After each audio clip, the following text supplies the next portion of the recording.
We often imagine the universe as a cold and silent expanse, a black canvas scattered with distant points of light. But when we look deeper, we discover something entirely different. From the shimmering rings of Saturn to the haunting glow of distant nebulae, the universe reveals itself as a gallery of breathtaking wonders, each more surreal than the last.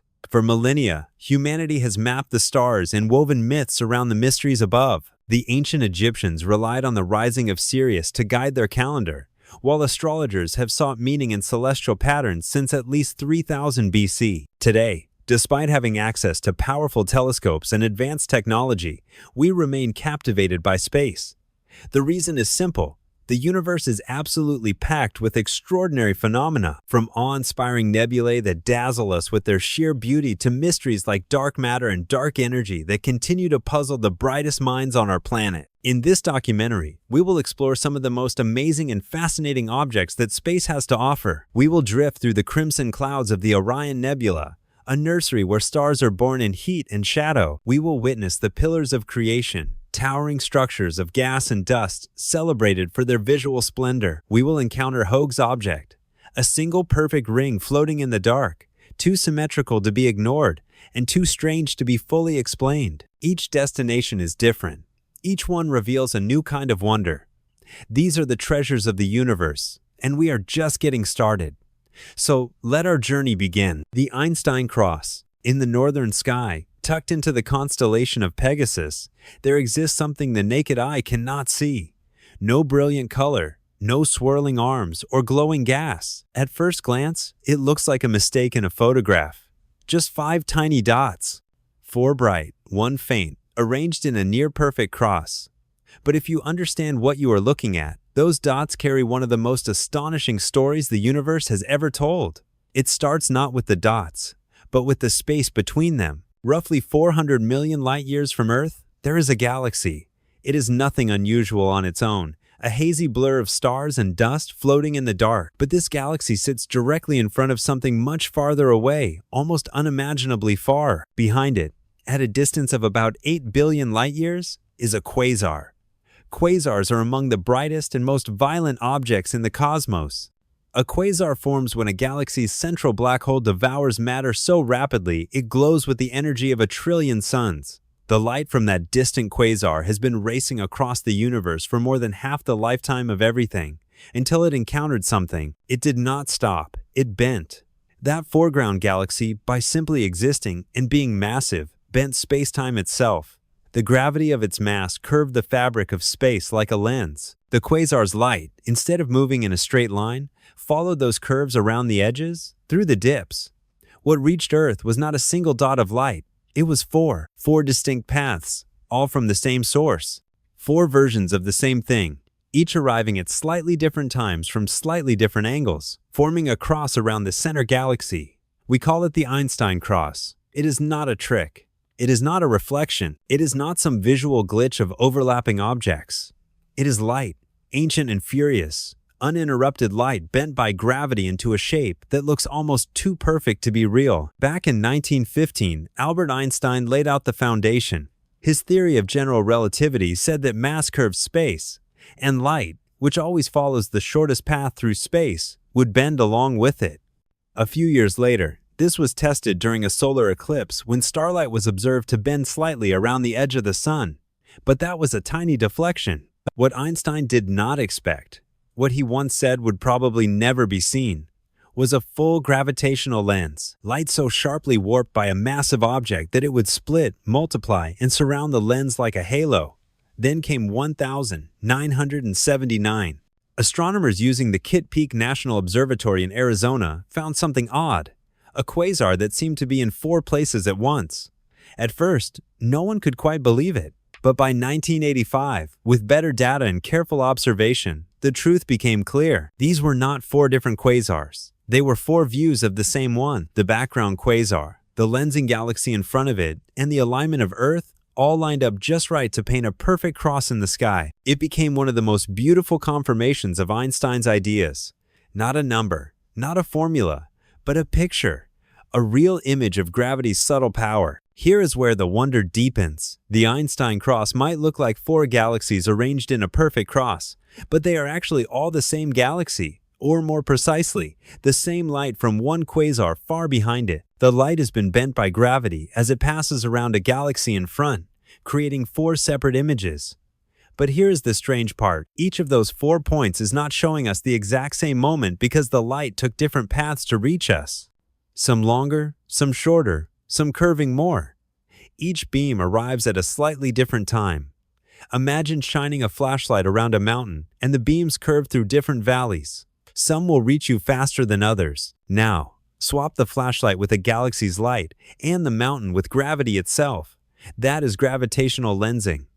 So, when we look at the Einstein cross, we are not seeing one thing 4 times. We are seeing 4 versions of the same thing separated by time, like hearing the same voice shout across 4 different canyons, each echo arriving just a little later than the last. It is one of the few places in the universe where we can watch time itself split and stacked in front of us. There is even more happening under the surface. The lensing galaxy, the one doing all the bending, is not smooth. It is filled with stars, dust, gas, and dark matter. As those stars pass in front of the quasar's light paths, they create tiny, unpredictable flickers. This is called microlensing. To the naked eye, those flickers mean nothing, but to astronomers, they are pure gold. Each tiny change in brightness helps us map the internal structure of the lensing galaxy, how its mass is distributed, how dark matter flows through it. Even details about the quasar's own structure can be teased out from those changes. So in one image, a handful of faint dots, we get a cascade of discoveries. A quasar from the early universe, a foreground galaxy acting as a gravitational lens, 4 time-delayed views of the same object, and a chance to watch gravity in action, bending and shaping light itself. But the real beauty of the Einstein cross does not come from the science alone, it comes from the shape. Because it is not just that the universe did this, it is that it did this with such precision. 4 perfect points arranged in a pattern so clean and symmetrical, it looks like a symbol, a cosmic cross. A lens-shaped mirror holding 4 glowing shards of an object 8 billion years away? It is the kind of thing you might expect to see in a cathedral, carved into stone or painted on glass. Instead, it is drifting out there in open space, a geometric whisper from the laws of physics, hinting at symmetry behind the chaos. It reminds us that even in distortion, there can be harmony. The Einstein cross is an accident in a way, a coincidence of alignment. The quasar, the galaxy, and us, all positioned just so. Move the galaxy a little to the left and the illusion disappears. Tilt the quasar a little off-axis, and the cross becomes a blur. This perfect beauty exists because of timing, alignment, and gravity. And it will not last forever. Over millions of years, the alignment will drift, the image will warp, the cross will vanish. But for now, it is there for us to marvel. The Sombrero Galaxy. Now let us leave the illusion behind. We will be heading to a galaxy you can actually see, not with fancy telescopes or infrared filters, but with your backyard scope on a clear night, a galaxy so clean in shape it looks drawn by hand. We are heading to the Sombrero Galaxy. They say the universe is messy. Explosions, collisions, chaotic swirls of gas and fire, but every so often something appears in space that seems deliberate, composed, almost calm. If you ever point a telescope toward the southern edge of the Virgo constellation, you might find one of those rare sights. A small faint glow at first, but once the image comes into focus, it is unmistakable. A bright white core with a dark sharp-edged ring around it, like a coin dipped in shadow or a pearl wrapped in smoke. It is called the Sombrero Galaxy. The name fits. It looks exactly like the wide-brimmed hat from which it gets its name, not by imagination, but by structure. A thick, luminous bulge in the center, a perfectly defined band of dark dust circling the middle, and a wide, flat disk of starlight extending far beyond. In the emptiness of space, it floats there, perfectly posed. Officially, it is known as Messier 104. It was discovered in 1781 by French astronomer Pierre Méchain, and soon added to Charles Messier's catalog. But it was not until the Hubble Space Telescope photographed it in 2003 that the galaxy truly earned its iconic status. Hubble's high-resolution image revealed something far beyond what ground-based telescopes could see. Fine threads of dust twisted like braided hair, silhouetted against the galaxy's burning center. The details were striking. The composition was unreal, and the internet took notice. The Sombrero became one of the most downloaded space images of the early 2000s. But what exactly are we looking at? The Sombrero Galaxy lies about 31 million light-years from Earth. That means the light reaching us now left the galaxy when saber-toothed cats still roam North America. Astronomers classify it as an SA-type spiral galaxy. That means it has a large central bulge and tightly wound spiral arms. Though from Earth's angle, we are seeing it almost edge-on, which hides the spirals and emphasizes the ring. That dark band is not an outline. It is dust. Cold, dense dust stretching across the galaxy's disk like a ribbon. And even though it looks empty, that ring is full of motion. Radio telescopes have detected cold molecular gas hidden in the dust. This gas is the raw material for new stars. In fact, deep inside the dust lanes, star formation is quietly underway, not in giant explosions, but in slow, steady pulses. Some regions flicker faintly in infrared, glowing with heat from baby stars still wrapped in gas clouds. These areas are invisible in normal light, but become clear when seen through telescopes like Spitzer or James Webb. So that shadowy ring is not just decoration, it is a nursery, a cradle of light waiting to be born.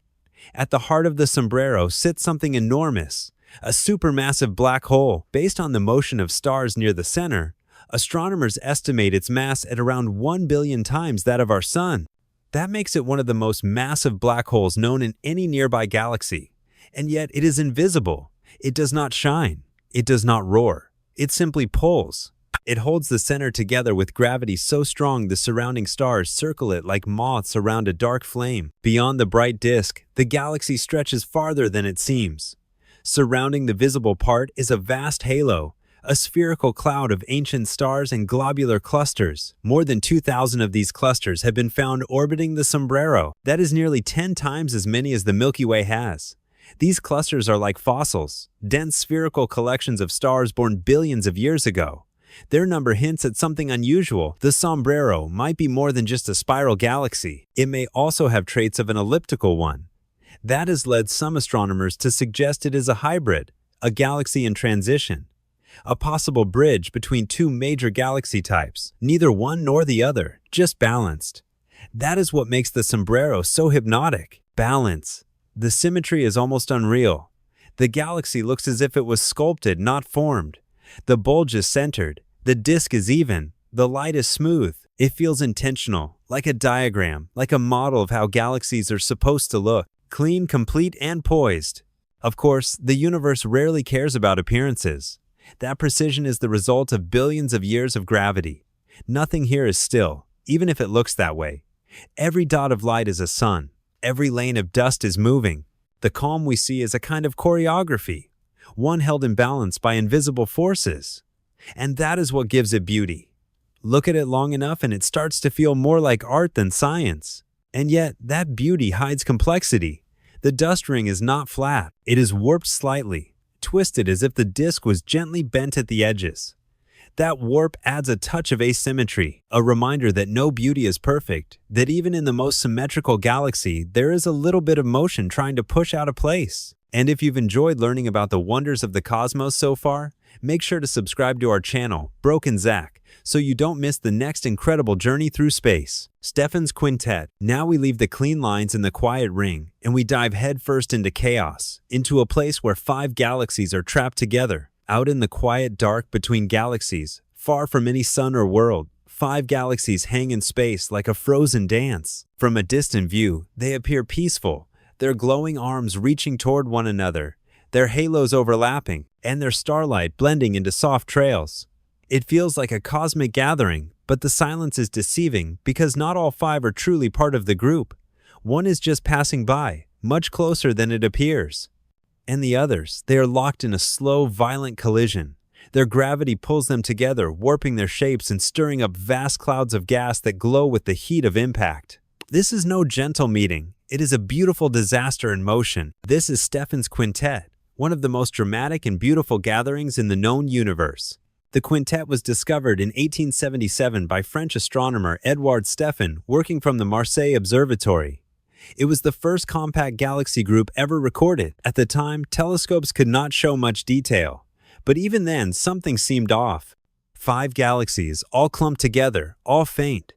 Decades passed before their true relationship came into focus. It turns out only 4 of the 5 are physically close. The 5th, called NGC 7320, is much nearer to Earth, only about 40 million light-years away. It just happens to lie along the same line of sight, so while it looks like it is part of the group, it is not dancing with the others. It is a foreground actor, unrelated but perfectly positioned to join the scene. The other 4 galaxies are the real performers, and what they are performing is a gravitational drama millions of years in the making. They are colliding, not quickly, not all at once, but over hundreds of millions of years. These galaxies have been pulling at each other.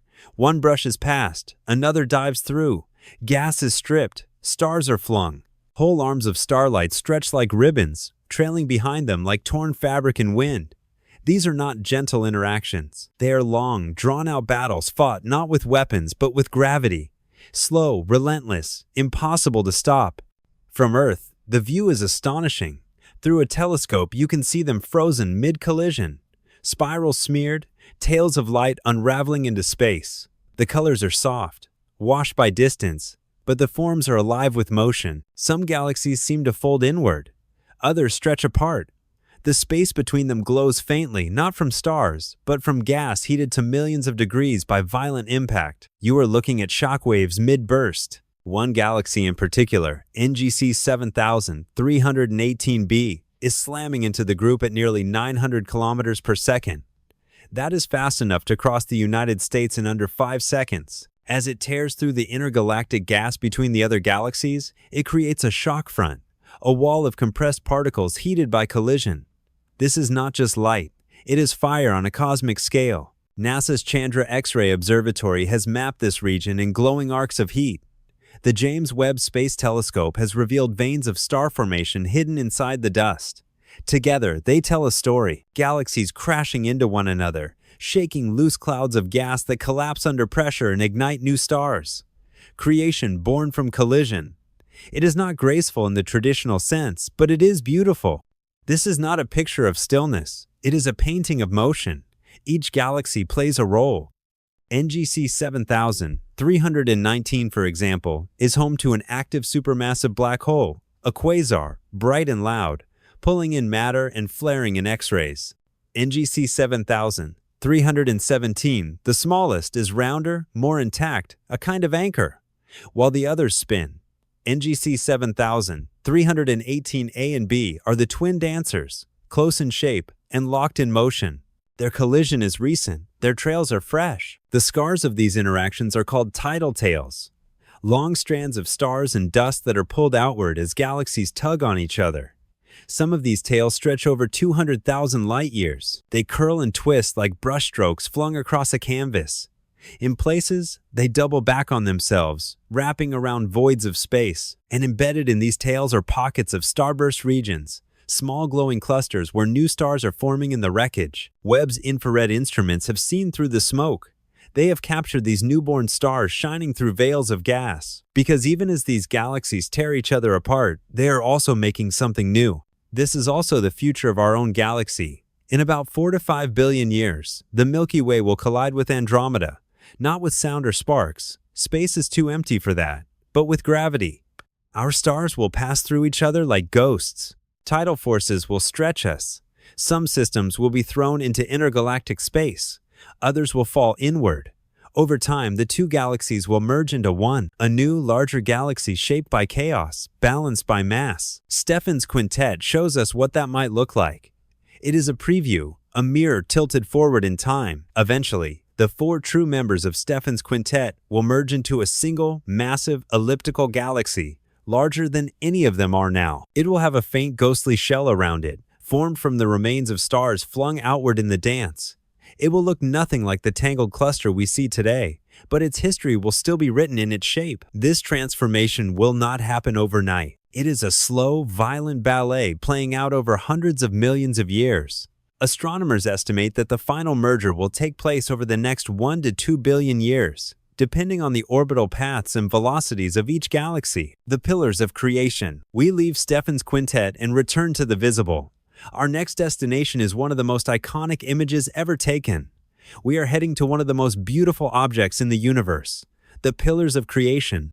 Nearly 30 years ago, in 1995, NASA's Hubble Space Telescope captured an image that would become one of the most recognizable in astronomy. Towering columns of gas and dust in the Eagle Nebula, sculpted by intense stellar winds and radiation, dubbed the Pillars of Creation. This image reshaped how we visualize star formation, appearing everywhere from textbooks to t-shirts. The Pillars of Creation was named one of the top 10 photographs from Hubble. These colossal structures reside in the Eagle Nebula, a stellar nursery about 7,000 light-years away in the constellation Serpens. A light-year is a unit of distance that represents the distance light travels in 1 year. Light travels at an astonishing speed of about 186,282 miles per second in the context of the Pillars of Creation, which are located approximately 7,000 light-years away. This distance equates to nearly 41.6 trillion miles. This immense span underscores the incredible vastness of space and the time it takes for light to traverse even relatively nearby cosmic wonders.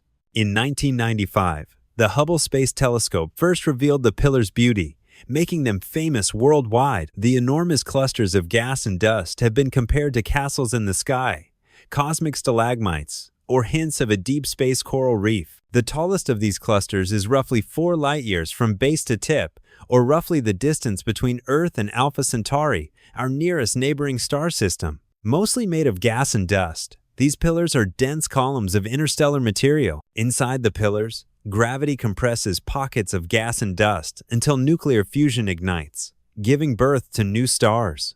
Strong winds and radiation from these newborns shape the surrounding material, sometimes tearing it apart and other times triggering more star formation.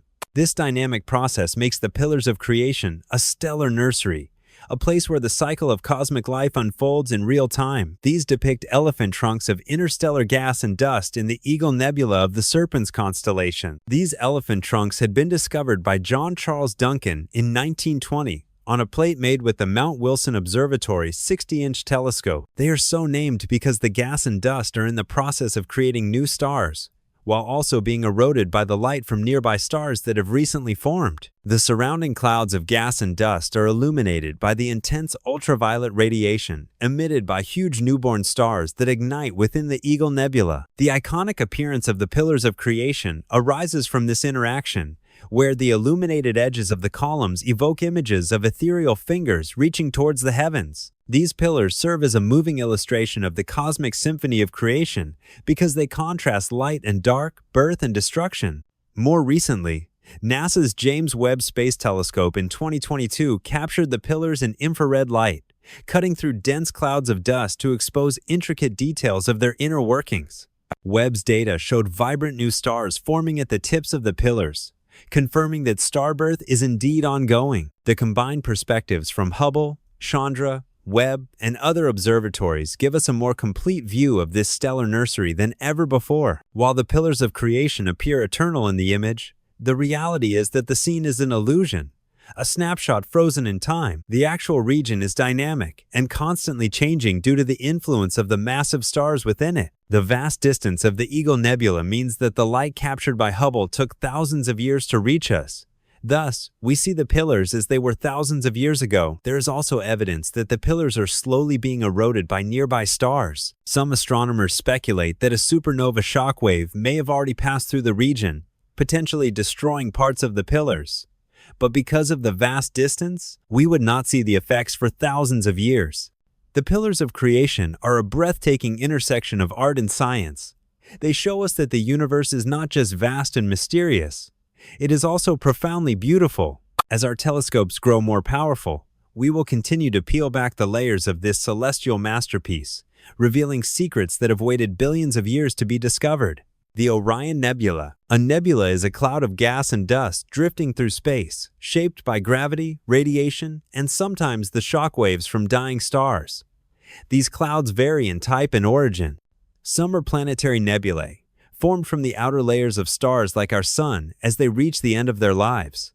Others, like supernova remnants, are created in the violent explosions of massive stars. But some nebula are just the beginning. Emission nebula, like the Orion Nebula, are stellar nurseries, places where new stars are actively forming.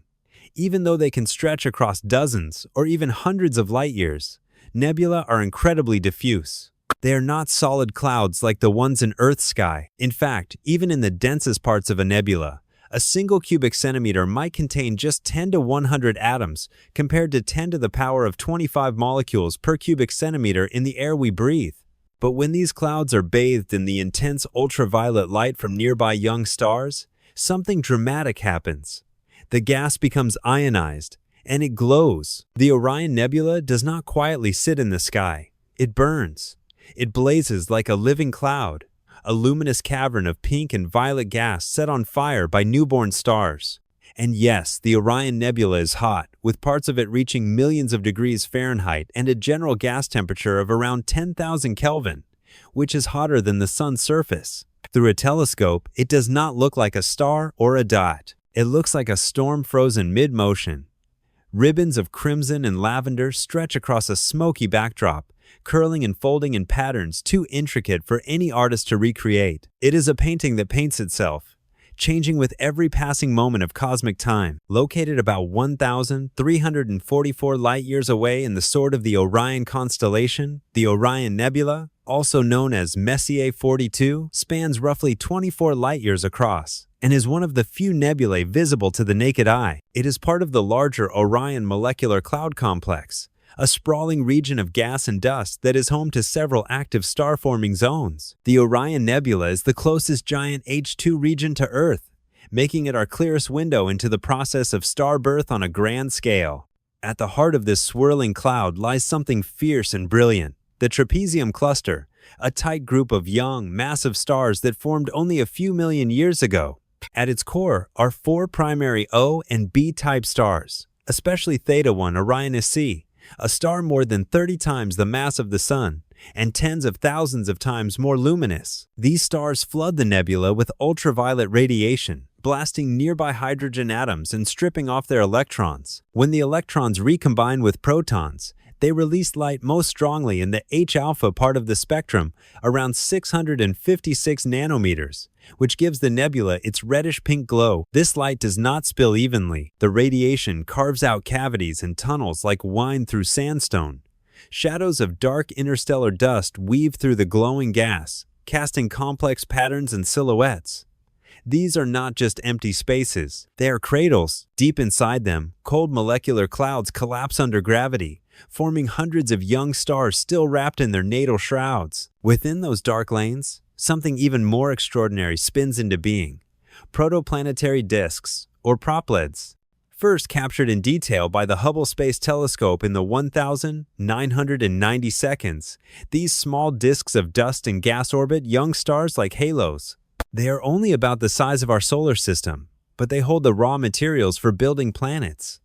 Some are already forming gaps, likely carved out by baby planets sweeping through their orbits. Each of these disks is a snapshot of a solar system under construction, a preview of what our own system must have looked like 4.6 billion years ago. In the Orion Nebula, we do not just see light. We see creation in progress, frozen in the middle of a cosmic sentence that has yet to finish. What is wild is how active this place is. This is not a calm nursery. It is more like a battlefield of birth. The Orion Nebula is packed with Herbig-Haro objects, jets of matter that shoot out of forming stars. These jets scream through space at hundreds of kilometers per second. They smash into the surrounding gas and light up, glowing blue, green, or purple, depending on their composition. Everywhere you look, the Orion Nebula pulses with action. It is constantly being reshaped by the very stars it is helping to create. That is part of what makes it so paradoxical. The same radiation that makes the nebula glow so beautifully is also eroding it. The newborn stars, especially the ones in the Trapezium Cluster, send out such intense radiation and solar wind that they push away the gas that birthed them. In just a few million years, a blink in cosmic time, the glowing cloud will be gone. The stars will remain, but the veil that once cradled them will have vanished into the dark. The Orion Nebula was first recorded in 1610 by the French astronomer Nicolas-Claude Fabry de Peiresc.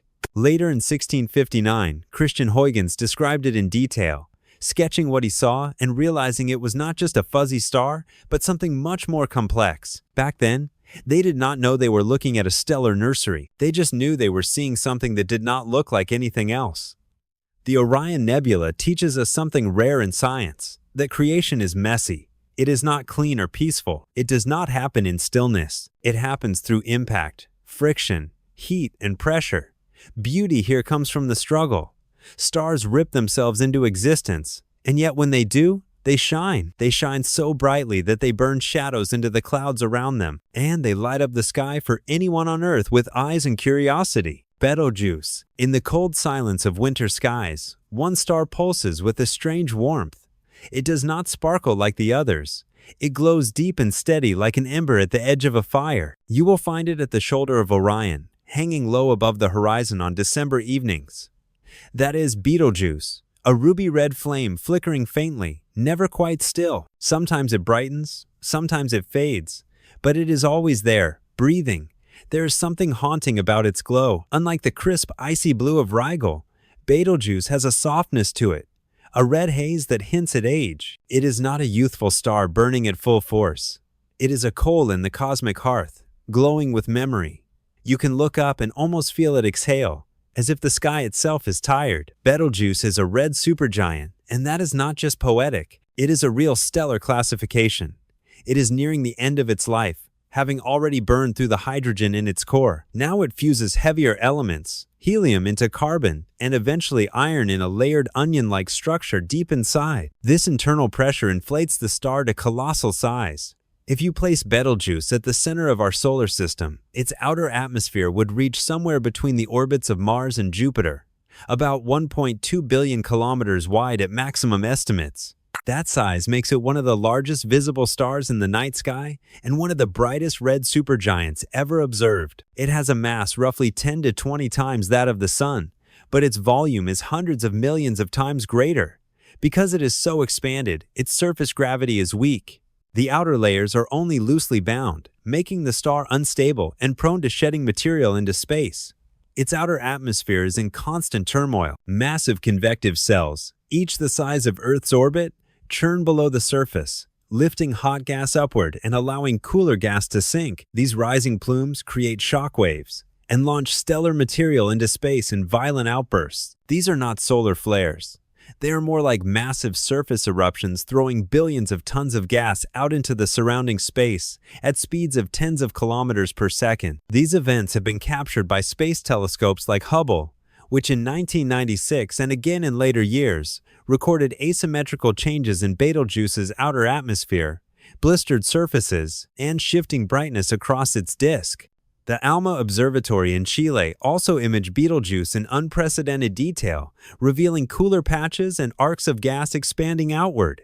These features are similar to sunspots, but on a much larger scale, massive hotspots and cool regions that drift across the star's surface like slow-moving storms. All of this boiling and bubbling leads to something strange. Its light does not behave.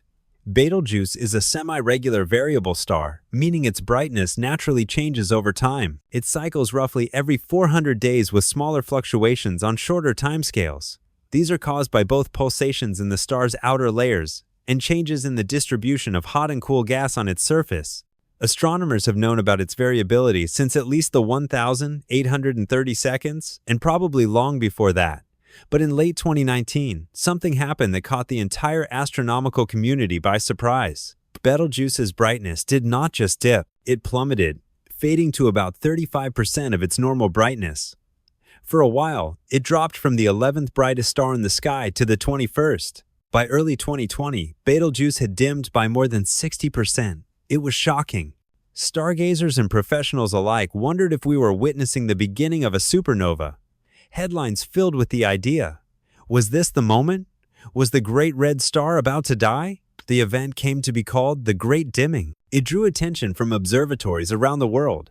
The European Southern Observatory, NASA, and countless amateur astronomers pointed their tools toward Orion's shoulder. Would we see a star explode in real time? Later analysis showed it was not death. Not yet. The dimming was caused by a massive surface ejection.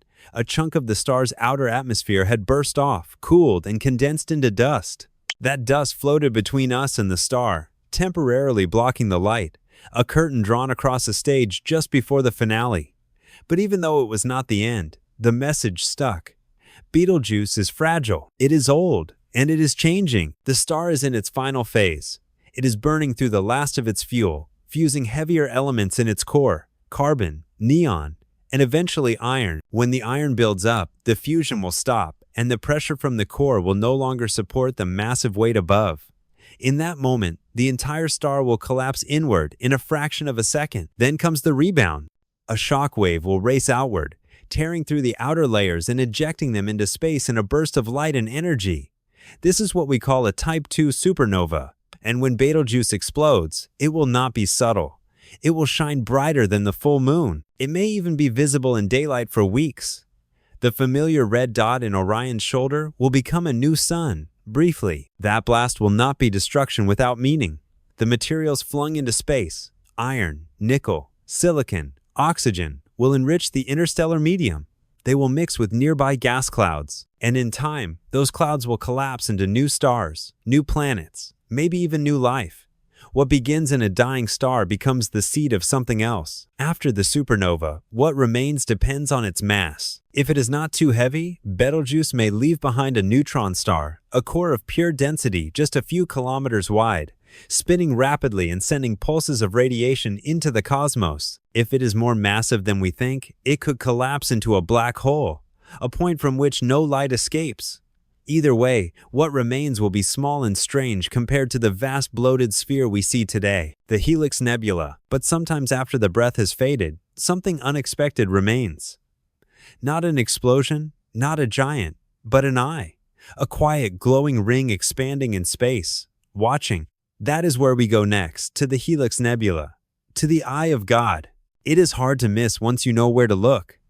Just below the constellation of Aquarius in the southern sky lies a shape so haunting and serene that astronomers call it the Eye of God. Its official name is NGC 7293, the Helix Nebula, located about 655 light-years from Earth. It is one of the closest planetary nebulae we have ever discovered, and through a telescope, it stares back. The Helix Nebula looks like an iris in the sky.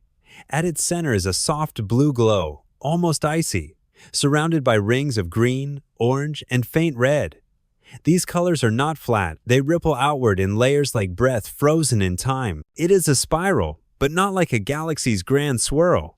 The Helix Nebula marks the death of a low to intermediate mass star, one that was once quite similar to our own sun. For about 10 billion years, it fused hydrogen into helium in its core, maintaining a balance between gravity pulling in and pressure pushing out. But once the hydrogen was depleted, the core contracted and the outer layers swelled into a red giant, reaching hundreds of times the sun's radius. Eventually, the star became unstable and began shedding those outer layers, not in a sudden blast, but in repeated waves over tens of thousands of years. At the center of this cosmic unraveling lies the leftover core, a white dwarf roughly the size of Earth, yet holding about 60% the mass of the sun. It is incredibly dense. A teaspoon of its material would weigh tons. It no longer undergoes nuclear fusion, but it glows with residual heat, reaching surface temperatures of around 100,000 Kelvin. Over billions of years, it will slowly cool into a black dwarf, though the universe is not old enough for any black dwarfs to exist yet. Surrounding this white dwarf is the nebula itself, a cloud of gas and plasma about 2.5 light-years across. What makes this gas glow is ultraviolet radiation from the white dwarf, which ionizes atoms in the surrounding cloud. When these atoms recombine with electrons, they emit light at specific wavelengths. Doubly ionized oxygen emits a blue-green glow. Hydrogen alpha emissions appear red, while ionized nitrogen adds subtle oranges and deeper reds to the mix. These glowing gases are what give the Helix Nebula its famous layered eye-like structure, a spectrum of color wrapped in space. But the beauty is not just in the color, it is in the structure. Look closely, and the rings ripple with complexity. That is because the dying star did not expel its gas evenly. First came slow winds, measured at speeds of about 10 kilometers per second, which flowed outward steadily during the red giant phase. Later, as the core heated and collapsed into a white dwarf, it released faster winds, blowing out at over 100 kilometers per second. These fast winds overtook the slower ones and slammed into them, creating shock fronts. The result: concentric shells and arcs, each recording a chapter of the star's slow death.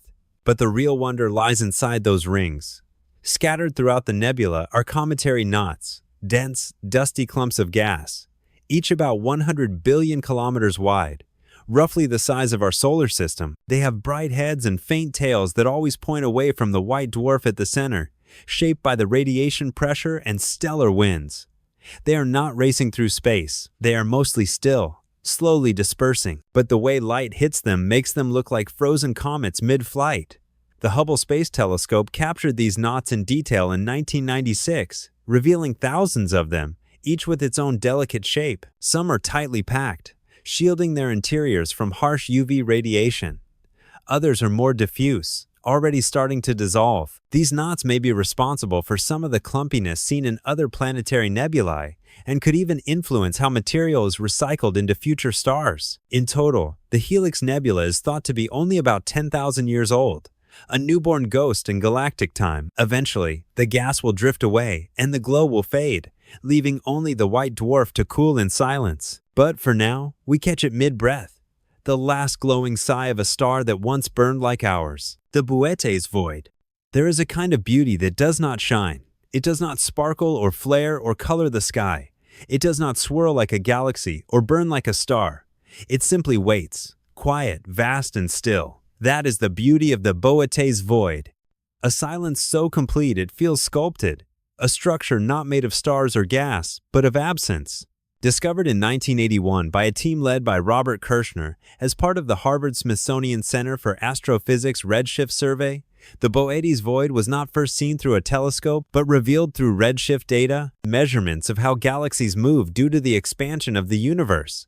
Astronomers were building three-dimensional maps of galaxy distributions to trace the large-scale structure of the cosmos. One part of the map stood out, a region more than 300 million light-years across where virtually no galaxies appeared. To put that in perspective, if you place the Milky Way at its center, you would need to travel about 150 million light-years in any direction before reaching a rich cluster of galaxies. The Milky Way itself is roughly 100,000 light-years across. So the Boötes Void is thousands of times larger than our galaxy, and yet it contains almost nothing. In a universe where a typical volume of this size would contain thousands, even tens of thousands of galaxies, the Boötes Void holds fewer than 60 known galaxies. That number is not zero, but it is astonishingly low. The void is not a perfect sphere either. It is irregular, asymmetrical, shaped more like an ancient crater than a clean bubble. When plotted in 3 dimensions, it opens like a cavern inside the cosmic web, the vast filament structure made of dark matter, gas, and galaxies that forms the skeleton of the universe.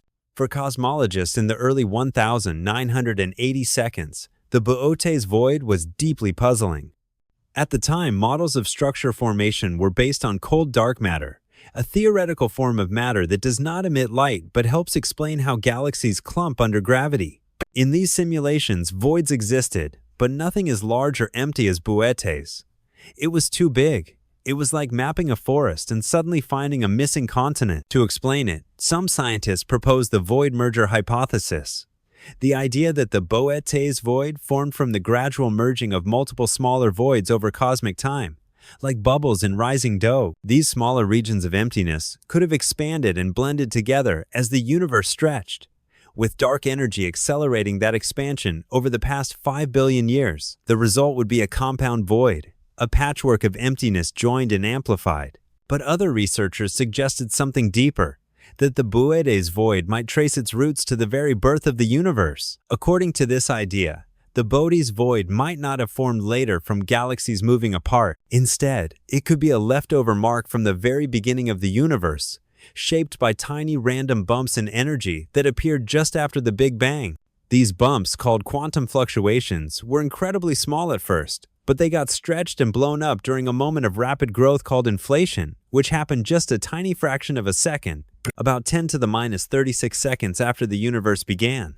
So the void might be a frozen trace of something that happened before stars or galaxies even existed. These ripples are now visible in the cosmic microwave background, the afterglow of the Big Bang. If this theory is right, the Boötes Void might not be a late-arriving accident of galaxy evolution, but a fossil of the universe's earliest structure. There is a strange kind of poetry in that. Most people picture space as empty, but in truth, The universe is incredibly structured. Galaxies do not float randomly. They align along filaments, connect at nodes, and surround voids like the bubbles in a cosmic foam. Even most empty regions of space contain sparse matter, isolated dwarf galaxies, diffuse gas, and dark matter halos. But the Boötes Void is different. It is empty in a way the rest of space is not. It lacks the faint scatter of dwarf galaxies that fill most voids. It lacks the thin wisps of hot gas that can sometimes connect one filament to another. The Boötes Void is profoundly, unusually still. That stillness makes some people uncomfortable. What does it mean to encounter emptiness on this scale? Is it proof that something strange happened in the early universe? Or is it simply a statistical outlier, a rare but natural consequence of cosmic structure formation? Some researchers have tested the void with ever more sophisticated surveys. They have looked for faint galaxies, rogue gas clouds, and signs of dark matter interactions.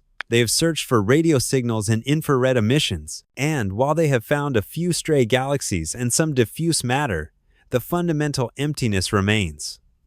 The Boötes Void is not growing darker because it was never bright. It is not expanding dramatically because it was always vast. It simply is. In a universe increasingly revealed to be dynamic, turbulent, and full of surprises, the Boötes Void stands as an anomaly of stillness. It reminds us that not every mystery comes in the form of a supernova or a black hole. Sometimes the mystery is silence itself. Sometimes the question is not what something is made of, but why it is missing. Hoag's object. Far beyond the familiar spirals and elliptical clouds, there exists something that should not be. A galaxy unlike any other. It sits alone in the constellation Serpens, 600 million light-years from Earth, a shape so symmetrical and strange that when astronomer Arthur Hoag first observed it in 1950, he thought it might be a mistake. It was not. It was Hoag's object, one of the most mysterious galaxies ever discovered. At first glance, it looks simple, a perfect golden ring surrounding a bright spherical core, separated by a gap of darkness. But simplicity here is deceptive. The core is a dense cluster of older, redder stars. The ring is younger, bluer, full of active star formation. Between them, almost nothing. Just empty space. No spiral arms connect them, no filaments, no bridge of gas or dust. The ring floats around the nucleus like a halo suspended by invisible threads. It looks designed. It looks too clean to be real. And yet it is. Measuring about 100,000 light-years in diameter, roughly the size of the Milky Way, Hoag's object is classified as a ring galaxy. But most ring galaxies form through collisions. When one galaxy smashes through another, the impact sends shockwaves rippling outward, triggering star formation in a ring. The evidence is usually obvious. Tidal tails, distorted shapes, asymmetry. Hoag's object has none of that. The ring is nearly circular. The core is centered. There are no companions nearby, no signs of recent violence. For decades, astronomers struggled to explain it. Some suggested it was a gravitational lensing effect, where light from a distant ring galaxy is bent around a foreground object, but spectroscopic data ruled that out. The core and the ring share the same redshift. They are moving together. They are part of the same structure. Another hypothesis proposed that the ring formed through a process called bar instability. Many spiral galaxies have a central bar, a dense collection of stars rotating through the center. Sometimes these bars become unstable and fling matter outward in waves, creating resonance rings. Hoag's object might have once been a barred spiral that lost its bar, leaving only the ring behind. But this too is speculative. We have no direct evidence of a bar, no leftover clues. Just the ring and the core and the silence between them. Perhaps the most unsettling detail is what sits inside the gap. If you look closely at Hubble images, you can see another ring galaxy perfectly aligned within Hoag's object, billions of light-years farther away. It is not related. It is just there. A cosmic coincidence. One ring galaxy framed inside another, as if the universe were playing with symmetry itself. Hoag's object reminds us that even after centuries of studying galaxies, we do not have all the answers. Some structures challenge our models. Some shapes seem too perfect to emerge from chaos, and yet they do. They exist. They spin quietly in the dark, beautiful, and unexplained. The conclusion. We have traveled across time and distance. We have witnessed light bent by gravity, stars born in fire, galaxies colliding in slow motion, and voids carved from silence. Each object we encountered told a story. Some were stories of violence, others of stillness. Some spoke of beginnings, others of endings. But all of them, in their own way, revealed the universe as something far stranger and more beautiful than we ever imagined. The Einstein cross showed us that space itself can be shaped, that time can split into echoes. The Sombrero Galaxy taught us that even in motion, there can be balance. Stephan's quintet revealed creation through destruction. The pillars of creation captured the moment stars are born. The Orion Nebula blazed with the chaos of stellar infancy. Betelgeuse reminded us that even giants must fall. The Helix Nebula whispered the quiet breath of a dying star. The Boötes Void challenged us with emptiness. And Hoag's object left us with a question we still cannot answer. These are not just objects, they are monuments. Reminders that we live in a universe that is vast, ancient, and filled with wonders we have only begun to understand. Every discovery leads to new questions. Every answer opens a door to deeper mysteries. And that is the beauty of it. We will never run out of things to find. We will never exhaust the cosmos. There will always be another nebula to explore, another galaxy to map, another enigma waiting in the dark. The universe does not owe us clarity. It does not promise easy answers.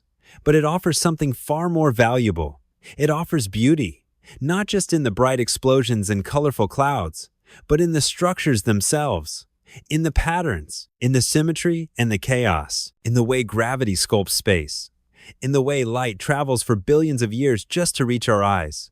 We are incredibly fortunate to live in a time when we can see these things, when our telescopes can peer across billions of light years, when our instruments can decode the light and tell us what stars are made of, how fast they are moving, how old they are. For most of human history, the stars were just dots. Now they are worlds. They are stories. They are evidence of processes we can study, predict, and understand. But understanding does not diminish wonder. If anything, it deepens it. Knowing how a star dies does not make a supernova less beautiful. Knowing that galaxies collide does not make Stephan's quintet any less dramatic. Knowing that light can bend does not make the Einstein cross any less miraculous. Science does not strip the universe of its mystery. It reveals layers we never knew existed. It shows us that behind every simple shape, there is complexity. Behind every moment of stillness, there is motion. Behind every silence, there is a history written in gravity and light. So as we close this journey, remember this.